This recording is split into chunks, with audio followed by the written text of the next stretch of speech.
The Tom Woods Show, episode 2203. Prepare to set fire to the index card of allowable opinion. Your daily dose of liberty education starts here.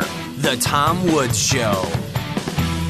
Folks, if you enjoy The Tom Woods Show, it's time to go to the next level. And next level Tom Woods is libertyclassroom.com. This is where my friends and I teach all the stuff you did not get in your conventional education. History, economics, and more, the way it ought to be taught, with all the content they left out or distorted.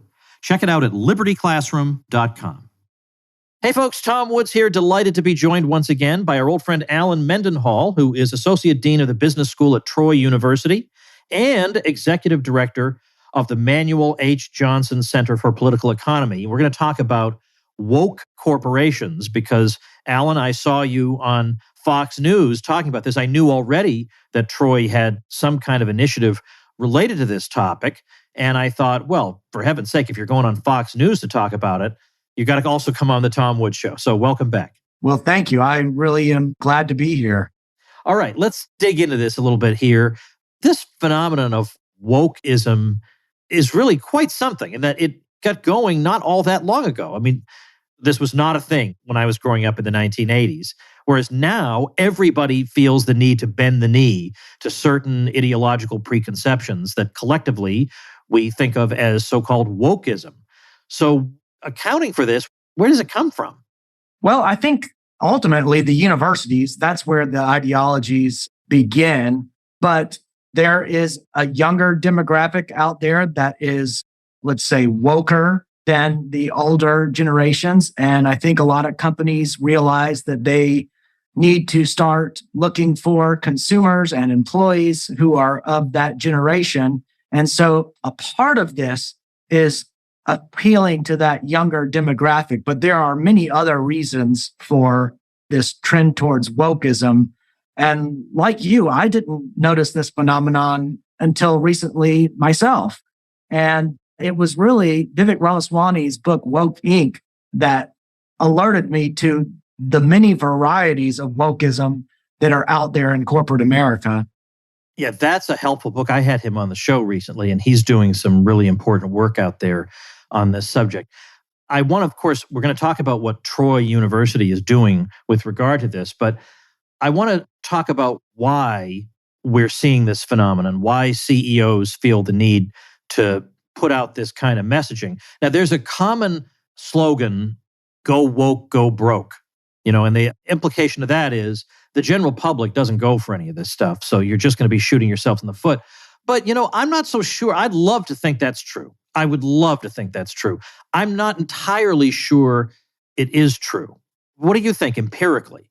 Well, I think if it were just a matter of private companies going woke and testing out the market and then failing, that would be one thing. But this wokeness is bound up with government. If you think about it this way, if you think that half the country is woke and half the country isn't woke, and that may or may not be the case empirically, but let's just say hypothetically that that's the case, then by going woke, you are alienating half of the country, and your firm, your company would begin to fail in the marketplace if you only were appealing to half of those people, not all of whom presumably are consumers of your product. So in a competitive market, you would fail.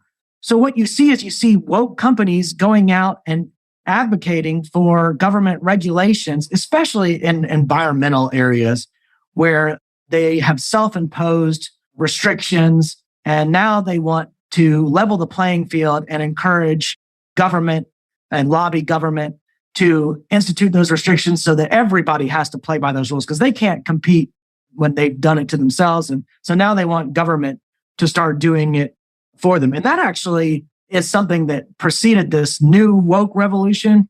DuPont used to lobby against environmental regulations in the 80s, but then it started lobbying for them because it realized that if everybody has to play by these rules, DuPont is already has a more powerful market than these other places, and that just solidifies that power.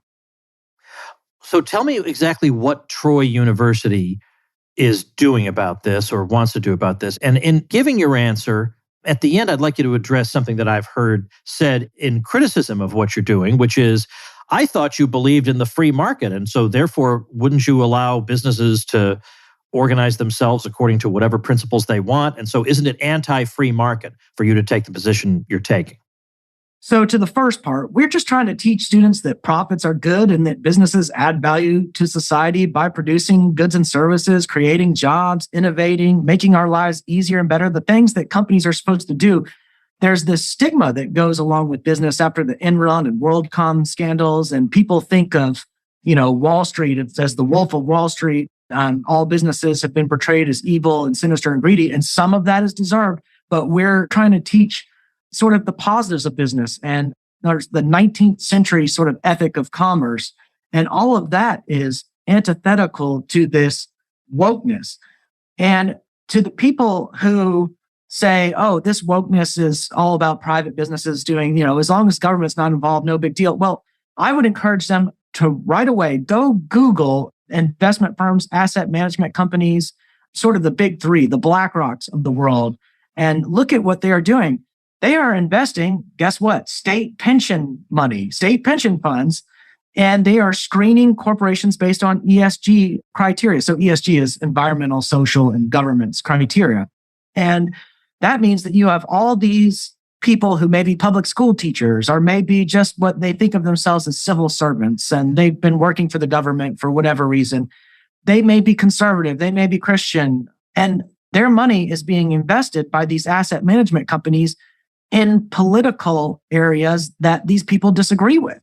And most of them have no idea that this is happening. They have no idea that they're unwittingly supporting causes that they disagree with. And it's a tremendous problem. These asset management companies have a ton of power in no small measure because they are dealing with government funding. But if you want to talk about how wokeness is founded with government, there are so many different areas you can point to.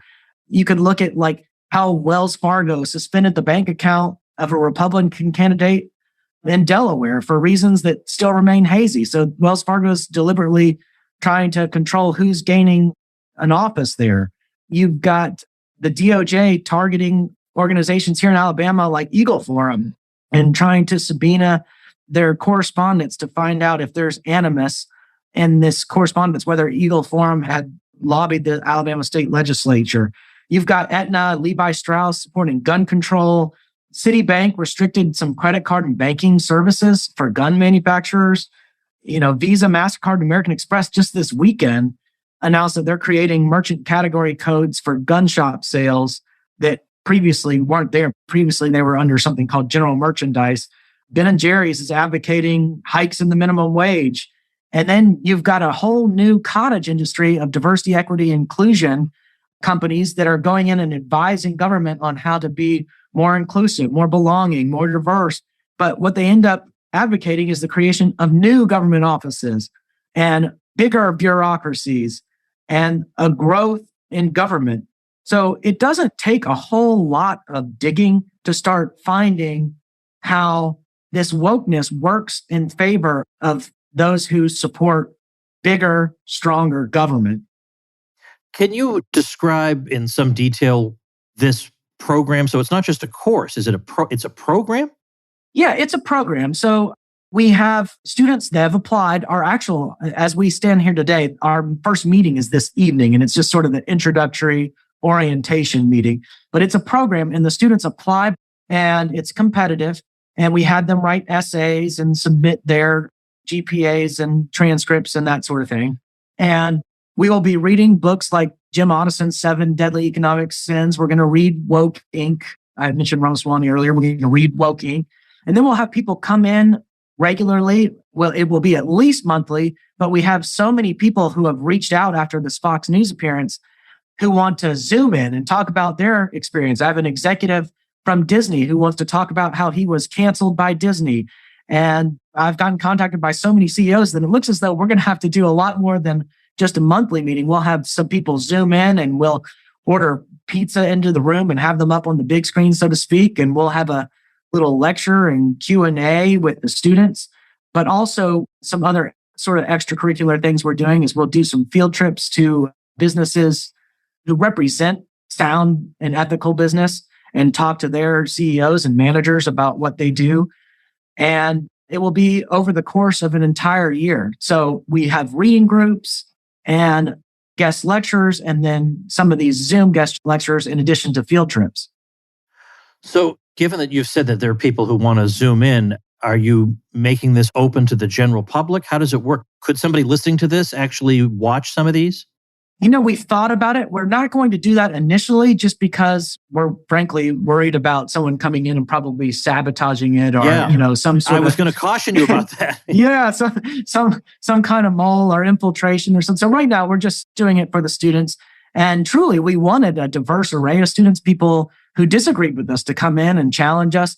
But really, for this first round, at least, everybody who applied is really into what we're doing and excited about it and wants to be equipped with stronger arguments for what they already believe. So that's great too. I'm hoping that next year we can maybe diversify and have some naysayers and see if that would enrich our conversations. Milton Friedman is very well known for having said in a famous article that the purpose of corporations is to make profits. Yeah. That's why it's there. Now, whatever you want to do with those profits, go right ahead. You want to give to the Sierra Club or something, go ahead. No one's stopping you. Right. But that's not the purpose of the corporation. And there are a lot of people who thought, oh, that's just so heartless and whatever. But now we're really seeing the value of that important insight by Milton Friedman, because now I want to talk for a minute about what wokeness does to a company's internal culture. Yes. Now, of course, if a lot of the employees agree with this stuff, then maybe it's a net plus for them. But there's always that sullen minority that feels put upon, that feels like, okay, now it's June, so you're all supposed to wear this pin, and now it's this month, and you're all supposed to do this. And it's just assumed that there can't possibly be another way of looking at the world. It's just assumed. Well, of course we're all going to do this because all right-thinking people think this way. In fact, they don't even think all right-thinking people think this way. The only people we would even consider interacting with think this way. So you have to skulk around hiding your opinions, and you don't even necessarily want to share your opinions at work, but now you really don't want to share them. And so it makes a big chunk of your workforce feel like outsiders, like aliens. But yet, apparently, whatever benefits they think they're getting from doing this must outweigh the negatives on the internal culture, or they wouldn't be doing it. Yeah, well, there's this idea that it creates a surveillance environment of fear and intimidations, and it causes people to divide themselves into either victims or victimizers. And they're people, if you're born of a particular race or gender or whatever, you are sort of disqualified from airing some opinions, whereas somebody that was born a different way from you can air those opinions or can air, whatever. I mean, the problem with that is it has nothing to do with people's intentions and what they are trying to convey. It has everything to do with things they didn't choose, their race, their class, things that they were born into, things they didn't choose. And that's highly problematic. But with this shift on the governments from shareholder to stakeholder, the more nefarious look on this is that it lets companies get away with a lot of bad stuff. So you can get away with opposing unions or creating hazardous working conditions or producing pollutants or concealing sexual harassment claims. As long as you are messaging yourself as woke, then the media won't look into it and you won't get consumer scrutiny. Everyone just says, oh, they support this. They're a good company. The other thing is that CEOs get to redefine success. Like if a company is all about maximizing profits for shareholders, you sort of know what the standard is. Are you making more money than you used to or not? Like, are you generating profits or not? But if you are shifting to this stakeholder system where basically anybody in the world, the society writ large, the environment, these are all stakeholders, then you get to redefine success. You no longer have to show, oh, I'm maximizing profits. You can say, oh, we're donating to an LGBTQ cause. Oh, we're promoting diversity. We're helping the environment. So if the company is underperforming, the CEO can now claim a record of accomplishment grounded in the pursuit of progressive politics that purportedly help society.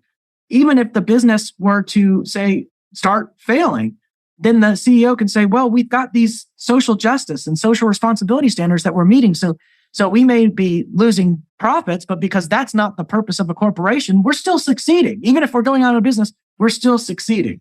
And if the standard is maintaining or growing profits. That's much more difficult to meet. But I think the big nefarious thing that you see when you start looking at some of this governance shift is that it's really meant to hide controversies about executive compensation. Okay, well, we can pay the CEO, millions and millions of dollars more than the low-level workers because this company is out there doing good stuff. It used to be you justify that by saying, look, they're killing it out there in the marketplace. They're generating revenue. They deserve to pay. Now you can say, well, they're causing change. They're change agents out there in the world. So they deserve this high executive compensation. And for some reason, the left all of a sudden thinks, oh, well, that's good. That's okay. Now we're okay with it. We weren't okay with it when the corporation was providing jobs or helping bring people out of poverty, are things that businesses would do if they operated as they're supposed to operate. Hey, folks, quick message from Mole Woods here. If you are looking to add Bitcoin to your retirement account and thinking about the long haul, then the best and easiest way to do that is with BitTrust IRA. BitTrust IRA helps you seamlessly and securely add cryptocurrency to your portfolio. It stores your private keys in nuclear bunkers with military-grade encryption. They have a 24/7 trading platform with no minimum investments and unlimited trades, plus a team to help guide you along the way if you have any questions. They also offer the lowest trading fees in the industry. I've often said that if Bitcoin is ever to gain more widespread acceptance, it's going to have to be more user-friendly, and BitTrust IRA could not be easier to use. So go to bitrustira.com/woods today to learn more. And for a limited time, BitTrust IRA is waiving the sign-up fee for Tom Woods Show listeners, a $50 value. That's bitrustira.com/woods, bitrustira.com/woods. What you said about we're going out of business, but we're succeeding because it's not our primary role to earn profits. That really sums up the clown world we inhabit right now. That belongs, there really needs to be a book or even just a PDF list of all the crazy nonsense that we are expected to believe and repeat that nobody actually believes. I mean, really, there's no businessman who in his heart thinks, as long as I'm promoting these particular... And that leads into a question that I was going to ask you that I think you may have partly answered, which was, what does your gut tell you about whether the people in the corporate world pushing this are true believers or whether they're manipulating this movement cynically because they think it will in fact benefit their bottom line? Well, it's interesting. There is a person of the left who wrote a book called Woke Capitalism. The guy's name is Carl Rhodes. And this person is on the left, and his whole book is about how this is just disingenuous. These corporate executives are just saying whatever they have to say to enrich themselves, to protect themselves from media scrutiny. They don't give a rip about the environment. I mean, these CEOs aren't, the world's philosophers, and they're just going to say and do whatever they can do to try to get as much cover, to try to get as much popularity as possible. The position of CEO now is one where people don't serve very long. If you serve 5 years as a CEO, that's a long time these days. So these people get in and they want to get popular. They want to get cool. They want the media to love them. And then as the company starts downward spiraling, then they can leave and they just move on to the next thing before the company starts crashing, because they don't have to be invested in it for a decade or 2 decades. So there are certainly sinister reasons for why these executives may be going this way. And the other thing, though, that may be the sort of less cynical view is that these CEOs have begun to delegate so much responsibility to middle managers, and they want to absolve themselves from responsibility. So if some expert comes in and says, oh, we're diversity experts and we need to go in and assess your company, and the CEO just says, well, I'm no expert in this. I'm just going to delegate and let this, middle manager deal with that. If the experts say we need to diversify and add new offices and do this and that, then that's what we'll do because I'm no expert. But, the CEO may personally object to all those moves, but he or she is going to do whatever just to go along to get along. It may be a combination of both. I used to think it was pure cynicism and pure manipulation. And then I've just had too many people who work in the corporate world say to me, oh, no, these people, they sure act like true believers. You should interact with these people. It's impossible. Yeah. They really do believe it. Yeah, I think there is a lot of that going on. But, I also think this is sort of a Western world phenomenon. This is what's coming out of principally Europe and the United States. And the world is growing in other places. And it's not that way in some of these other places that don't have these values. And I think we're seeing backlash. I think we're seeing right-wing populism throughout the world. I think the world is moving in a different direction from these corporations. And so if they continue to alienate consumers, not just in the Western world, but everywhere else, they're going to ultimately pay a cost for it. Well, there are companies that if they're content with catering to just a segment of the market, can, I think, distinguish themselves by, frankly, making fun of their woke counterparts. I mean, we saw what happened with Harry's Razors and Jeremy's Razors over at the Daily Wire. They were laughing their you-know-what's off at Harry's Razors. And they even, right across the street from Harry's headquarters, they put up billboards saying, IHateHarrys.com.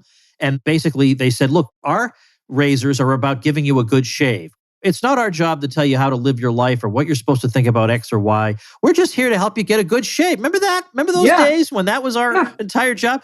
And that got, as you know, that got a tremendous response. Huge outpouring of support. So yeah, they're not going to be able to sell to a lot of people who watch MSNBC, but they went into it knowing that. But they will sell a whole bunch to that completely forgotten demographic in America. So it seems to me that could be a winning model. Oh, I agree. I remember growing up, there was no Fox News, let alone a Newsmax or whatever. You didn't have Fox. And then Fox News came in and filled a vacuum and boom, now it's, the dominant news provider out there. But one encouraging thing, Tom, is, I am a lawyer with a PhD in English. I am not a corporate executive. This is not my world, but I've sort of by necessity had to learn it. But I am now hearing, after this Fox News appearance and a lot of other media appearances that keep coming up, I'm now hearing from all these corporate executives around the world who are saying, thank you. I can't believe you're doing what you're doing. And they're proposing these different ideas they have that they haven't told everyone else about yet. And I'm getting this sort of privileged access to all this really interesting stuff that's going on without revealing names. I'll just share like one idea that I've heard is this group that is founding a company to rate other companies based on their political and social leanings, but from the other perspective. So they want to score funds based on categories like whether they give to Planned Parenthood, then they're going to get a low ranking, or whether they give to whatever, they're going to get low ranking. And they're creating their own exchange traded funds that are conservative. They're fundamentally conservative. So if people don't want to put their money into a mutual fund that's subsidizing all this left-wing stuff, well, here's an alternative. And this kind of stuff, I think, is what we're going to end up seeing. And I think that those things will take off. Yeah, I think, again, I can't prove this, but your anecdotal evidence certainly suggests it, that there are more people out there than we realize who are ready to rally to somebody who says, this is ridiculous, and I'm going to try going down a new path. And all those people know that that person, whoever it is, will be demonized and called all the usual names. But nobody who will find that message receptive cares about those names anymore. We all know that that's just a way to try to destroy people who disagree with you. So I think there is you look at, again, what the Daily Wire has done. A Daily Wire is, I agree with them a lot of the time. They're not entirely my cup of tea, but I like some of the things they do. And they've branched into entertainment because they realize that entertainment has gone woke. And they've taken people who have been, quote unquote, canceled and cast them in things that they're doing. And that gives other people ideas to start their own projects. We just need somebody to take those initial steps and people will follow. I totally agree. There's an article by Barry Weiss in Commentary Magazine, and it's called, "We Got Here Because of Cowardice. We Get Out with Courage." And I wish I could just sit here and the whole podcast would be reading this article, but I do want to just read this ending, because Barry Weiss says, "In an age of lies, telling the truth is high risk. It comes with a cost, but it is our moral obligation. It is our duty to resist the crowd in this age of mob thinking. It is our duty to think freely in an age of conformity. It is our duty to speak truth in an age of lies. This bravery isn't the last or only step in opposing this woke revolution. It's just the first. After that must come honest assessments of why America was vulnerable to start with and an aggressive commitment to rebuilding the economy and society in ways that once again offer life, liberty, and the pursuit of happiness to the greatest number of Americans. But let's start with a little courage. Then just the last little paragraph. Courage means, first off, the unqualified rejection of lies. Do not speak untruths, either about yourself or anyone else, no matter the comfort offered by the mob, and do not genially accept the lies told to you. If possible, be vocal in rejecting claims you know to be false. Courage can be contagious, and your example may serve as a means of transmission. I love it. Yeah, that's very, very well said. Well, we'll leave it there. If there's any link you want me to put on the show notes page so people can find out about this program, or indeed just more about Alan Mendenhall, let me know. Or if there's a website you want to give out now, I'd be glad to hear it. Well, my website is just my name, Alan Mendenhall, ALLENMENDENHALL.com. The Manuel H. Johnson website is within the Sorrell College of Business's website at Troy University, and we have not featured this program up on the website at the moment. We're still keeping this somewhat internal, but I suspect after our first year of operation, we'll start putting pictures up there and sharing some of our activities. Okay, very good. Well, we've had you on to talk about a variety of topics before, so I will encourage people to check you out. Go to alanmendenhall.com. And I appreciate your coming on and talking about what you guys are doing at Troy University. Just great to hear. Well, thank you, Tom. It's fun to be a part of, and I always appreciate coming on your show. All right, folks, that is another episode of The Tom Woods Show. I will see you tomorrow. Become a smarter libertarian in just 30 minutes a day. Visit TomWoods.com to subscribe to the show for free, and we'll see you next time. Like the sound of The Tom Woods Show? My audio production is provided by Podsworth Media. Check them out at podsworth.com.